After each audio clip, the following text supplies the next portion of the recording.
지난 수요일에 밭의 감추인 보화로서의 천국에 대해서 말씀을 드렸습니다. 하나님 나라는 밭의 감추인 보화와 같다. 그래서 그것을 찾은 이가 기쁨으로 자기의 모든 소유를 다 팔아 그 밭을 산다고 말씀드렸죠. 감춰진 것을 찾아낸 이의 삶 가운데 기쁨이 있다 할 수 있습니다. 잘 감춰진 하나님 나라. 그런데 여러분, 반대로 감추고 싶지만 잘 감춰지지 않는 것이 있습니다. 감추고 싶지만 잘 감춰지지 않는 것, 뭐가 그럴까요? 살이 그럴 수 있고요.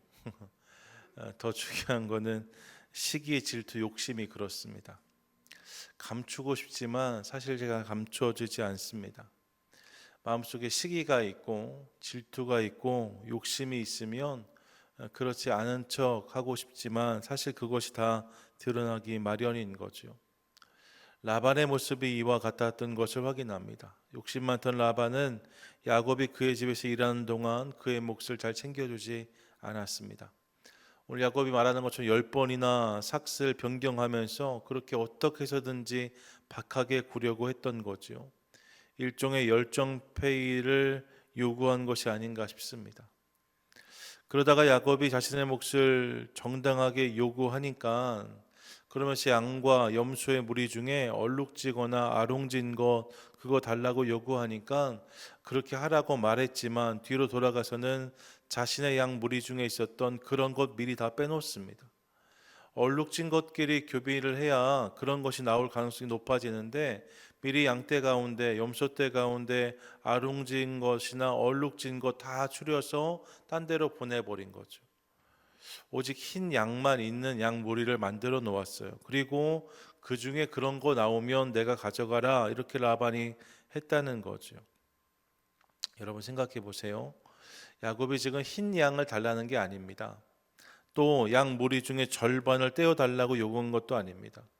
가축 무리 중에 지극히 일부를 달라고 요구한 거예요. 그런데 라반이 자신을 위해 애쓰고 수고했던 야곱을 위해 이마저도 기꺼이 내어주지 못하는 모습을 봅니다.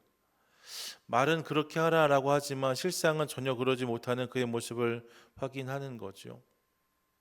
그것이 라반이었답니다. 그의 욕심인 거죠. 하지만 여러분, 모든 것을 셈하신 하나님은 이 모든 상황을 공정하게 빚어가십니다. 그래서 라반의 방해에도 불구하고 야곱의 소유가 많아졌다는 것이 이 앞부분의 본문이었어요. 그리고 31장으로 넘어오면 이를 시기하고 질투한 라반 아들들의 이야기가 이어지고 있습니다. 여러분 그들의 말을 들어보세요. 1절이 이렇게 말합니다. 야곱이 라반의 아들들이 하는 말을 들은즉 야곱이 우리 아버지의 소유를 다 빼앗고 우리 아버지의 소유로 말미암아 이 모든 재물을 모았다 하는지라 라고 말합니다. 여러분 지금 야곱이 라반의 가축 중에 일부를 취한 것입니다. 아버지하고 라반하고 약속해서 그 양떼 중에 얼룩진 거나 아롱진 게 태어나면 그것만 제게 주십시오 했고 그렇게 모아진 가축들입니다. 딱 눈에 보기에도 확연히 티가 났을 거예요. 라반의 가축대는 단색으로 하얗거나 까맣거나, 야곱의 가축 무리는 얼룩덜룩하고 아롱지고 이런 것들이 있는 거죠. 누가 봐도 그렇게 볼 수 있었어요. 그런데 지금 라반의 아들들이 뭐라고 말합니까? 야곱이 아버지의 소유를 다 빼앗았다라고 말합니다. 사실 여전히 라반의 것이 더 많았을 것 같아요. 그런데 우리 아버지의 것을 야곱이 다 빼앗아갔다라고 저들이 말하고 있는 거죠. 그들 안에 있는 시기와 질투가 얼마나 큰 것인지를 알 수 있는 대목입니다. 소위 남자 팥쥐들이라고 할 수 있어요. 야곱을 못 살게 구는 거죠. 그리고 이를 들은 라반의 안색도 변했다라고 기록합니다. 가만히 두어도 지금 라반이 욕심꾸러기인데 말입니다. 아들들이 자꾸 아버지를 중용하는 거예요. 아버지, 사람이 그렇게 물으시면 안 돼요. 야곱이 다 가져가잖아요. 야곱이 다 아버지 거 뺏어가잖아요. 이렇게 말하니까 라반의 마음도 더 크게 요동하기 시작한 거죠. 그러니까 주변에 어떤 사람을 두는지가 중요합니다. 어쨌든 그 아들들에 의해서 라반도 본심이 드러나게 되었고, 이런 상황에서 하나님이 야곱을 찾아오시지요. 그리고 이렇게 말씀하십니다. 본문 3절인데 3절 함께 읽습니다. 시작. 여호와께서 야곱에게 이르시되 내 조상의 땅 내 족속에게로 돌아가라. 내가 너와 함께 있으리라 하신지라. 아멘. 내 조상의 땅 내 족속에게로 가나안으로 돌아가라 말씀하시는 거예요. 내가 너와 함께 하겠다라고 말씀하십니다. 그리고 이어지는 4절 이하를 보면 이제 야곱이 그런 하나님 마음을 아내들에게 전하면서 때가 되었으니 이제 우리가 돌아가야 될 것 같다, 이것을 설명하는 내용이 이어지고 있는 것을 확인합니다. 이거 좀 본문의 내용인데요, 본문 속에서 두 가지를 생각하고 싶습니다. 먼저 본문을 대하면서 저는 고난의 유익에 대해서 생각해 보았습니다. 고난의 유익, 시련이 주는 이득이 있는 거죠. 어떤 유익이 있을까요? 여러분 이런 생각해 보십시오. 만약에 말입니다, 야곱의 삶이 라반의 집에서 그야말로 평탄하고 행복했다면, 그러면 이런 주님의 부르심에 그가 어떻게 반응했을까, 이런 생각 같이 한번 해보자는 거예요.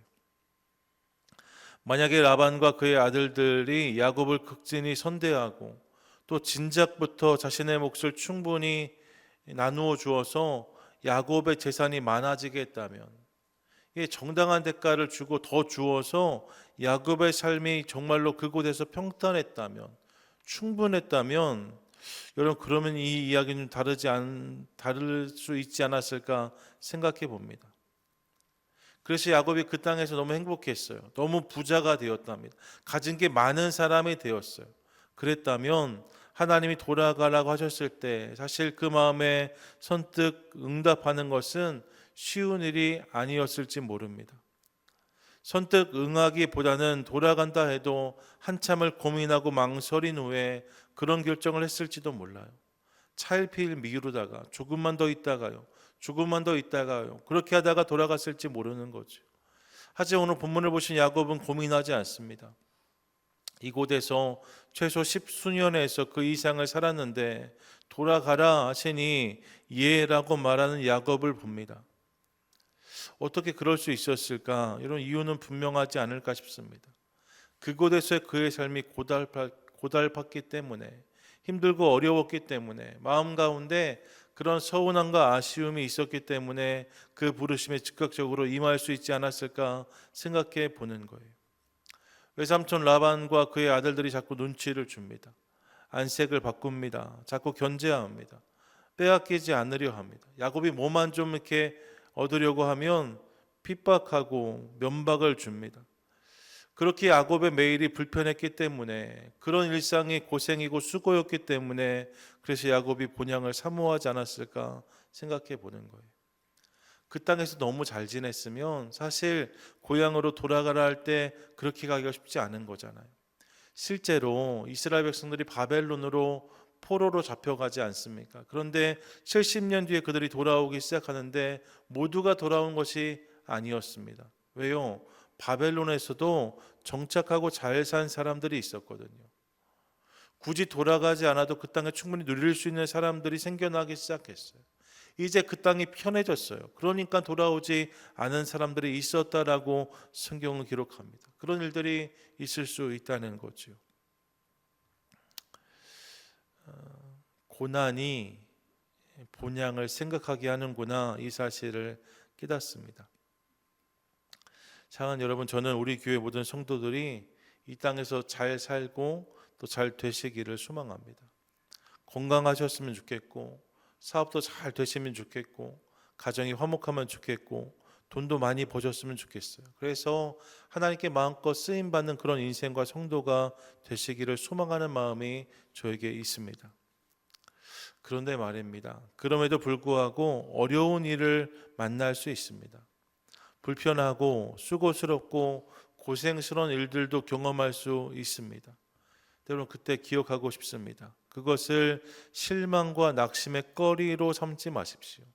그리고 그것을 통해서 본향을 바라보고 본질을 회복하는 저와 여러분 될 수 있기를 간절히 소망합니다.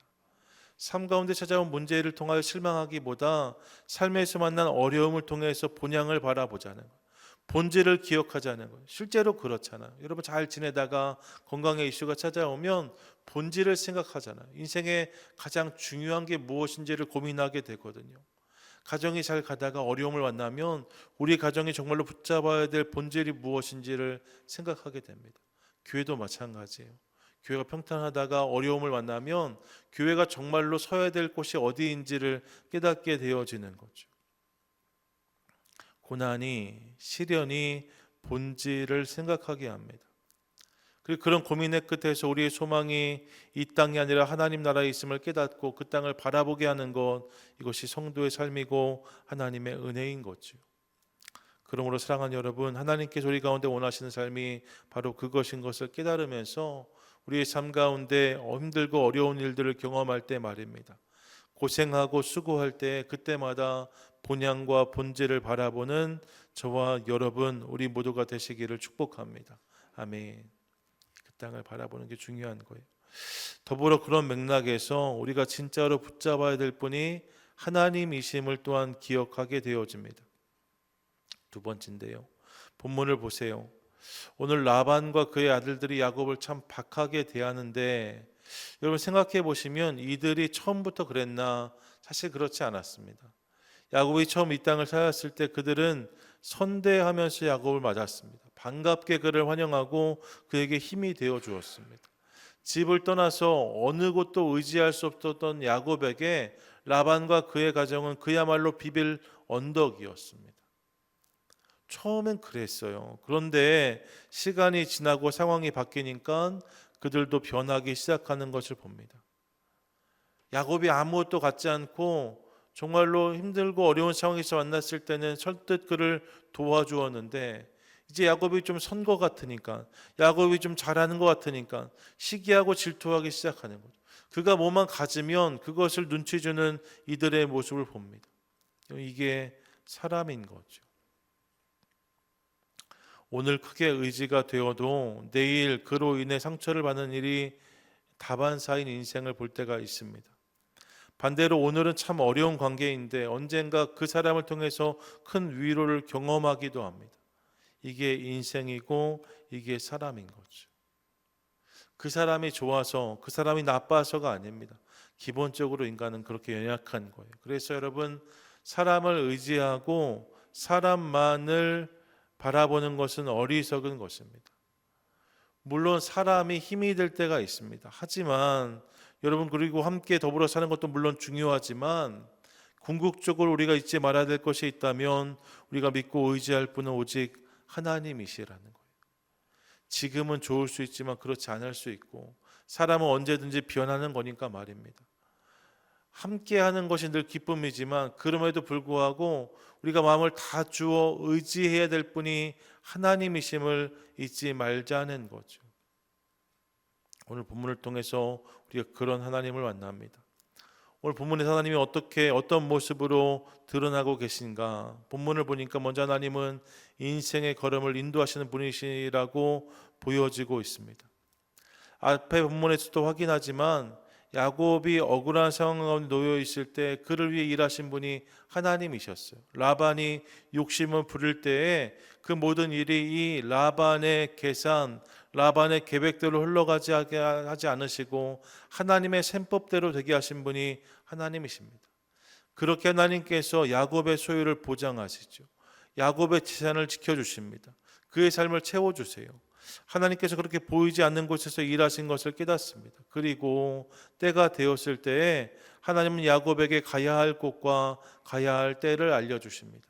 이제 때가 되었으니 내 조상의 땅으로 내 고향으로 돌아가라 라고 말씀하세요. 언제 가야 될지 어디로 가야 될지 알지 못했습니다. 하지만 그 걸음을 분명히 드러내시고 이끄시는 하나님을 깨닫게 되어집니다. 그분이 야곱의 인생의 걸음걸음을 인도하고 계신 거죠. 그리고 그 하나님이 야곱과의 약속을 기억하고 계시다라고 말씀하십니다. 본문을 보세요. 13절 보시면 하나님이 당신을 베델의 하나님이라고 말씀하십니다. 당신을 베델의 하나님이라고 하세요. 베델, 여러분 기억하십니까? 언제 이 단어 보셨어요? 야곱이 집을 떠나서 광야를 헤매고 라반의 집으로 갈 때 말입니다. 그 서러움 가운데 돌베개를 베고 광야에 누웠을 때 하나님이 그를 찾아오십니다. 그리고 야곱이 그때 보았더니 그 땅과 하늘이 연결된 사다리가 있고 천사가 오르락내리락 하는데 그 위에 계신 하나님을 깨닫습니다. 그리고 나서 이곳이 하나님의 집이구나 고백했던 곳이 베델이에요. 베이트 엘, 하나님의 집이란 뜻이죠. 여기가 하나님의 집이구나. 하나님, 저로 하여금 이곳으로 돌아오게 하십시오. 그럼 내가 주님을 전심으로 예배하겠습니다. 그렇게 고백했던 것이 10수년 전, 20년 전의 일이었습니다. 그런 일들이 있었어요. 그런데 하나님이 그때 그의 고백을 기억하십니다. 그리고 다시 그 땅으로 그를 부르시는 하나님을 만나게 되어지는 거죠. 여러분, 우리 하나님은 우리의 기도와 우리를 향한 당신의 약속을 항상 기억하시고 이를 이루시는 하나님이십니다. 믿으십니까? 아멘. 여러분, 우리가 드린 기도를 주님께서 기억하세요. 광야의 길 가운데 손잠을 자면서 드렸던 그 기도 말입니다. 힘들고 어려운 가운데 신음처럼 내뱉었던 그 기도를 주님이 기억하십니다. 그리고 우리의 삶에, 우리 가정에, 우리 사업과 직장에, 우리 교회에 주신 약속을 그분이 반드시 이루어 주실 줄 믿습니다. 그분이 그렇게 역사하시는 거죠. 그러므로 사랑하는 여러분, 그 하나님께 소망을 두는 인생 저와 여러분 될 수 있기를 소망합니다. 사람을 의지하고 사람을 붙잡는 게 아니라 하나님 그분을 바라보자는 거예요. 그때 하나님께서 우리 삶 가운데 힘과 능력으로 도와여 주실 줄 믿습니다. 시편 43편 5절이 이렇게 고백합니다. 내 영혼아, 내가 어찌하여 낙심하며 어찌하여 내 속에서 불안해하는가? 너는 하나님께 소망을 두라. 그가 나타나 도우심으로 말미암아 내 하나님을 여전히 찬송하리로다. 아멘. 여러분, 다윗의 고백 아닙니까? 이스라엘 왕으로 살았던, 강력한 왕국을 건설했던 다윗. 하지만 그의 삶 가운데도 낙심될 일이 있었답니다. 불안한 일들이 있었답니다. 여러분, 왕의 삶에도 그런 일들이 있을 수 있대요. 그때 다윗이 뭐라 고백합니까? 너는 하나님께 소망을 두라 라고 말합니다. 그가 의지할 군대도 있고 그가 의지할 신하도 있고 그가 붙잡을 수 있는 재물도 많았지만 다윗이 뭐라고 말합니까? 내 소망은 오직 하나님이십니다 고백합니다. 그때 그 하나님께서 그의 삶 가운데 일하신 것을 우리가 기억하고 있습니다. 동일한 고백, 동일한 은혜가 우리 삶에도 있게 되기를 간절히 소망합니다. 하나님께 소망을 두라. 하나님께 소망을 두라. 사랑하는 여러분, 이 말씀을 기억함으로 날마다 우리의 소망을 주님께 내어드리는 저와 여러분 될 수 있기를 간절히 축복합니다. 그분을 기대하고 바라보는 거죠. 그분이 하실 일들, 그분이 내 삶 가운데 이루실 것들을 기대하는 우리 모두가 될 수 있기를 소망합니다. 그때 하나님께서 우리의 삶 가운데 신실하게 역사하실 줄 믿습니다. 오늘 야곱의 삶 가운데 그렇게 일하신 하나님, 그분을 보면서 그분이 또한 우리의 하나님이신 것을 깨닫습니다. 바라기는 그 하나님을 바라고 기대하는 것을 통하여서 그 하나님의 돌보심과 인도하심을 우리의 삶 가운데 날마다 구체적으로 경험하는 복된 인생과 성도 저와 여러분 우리 모두가 되시기를 주님의 이름으로 간절히 축원드립니다. 아멘.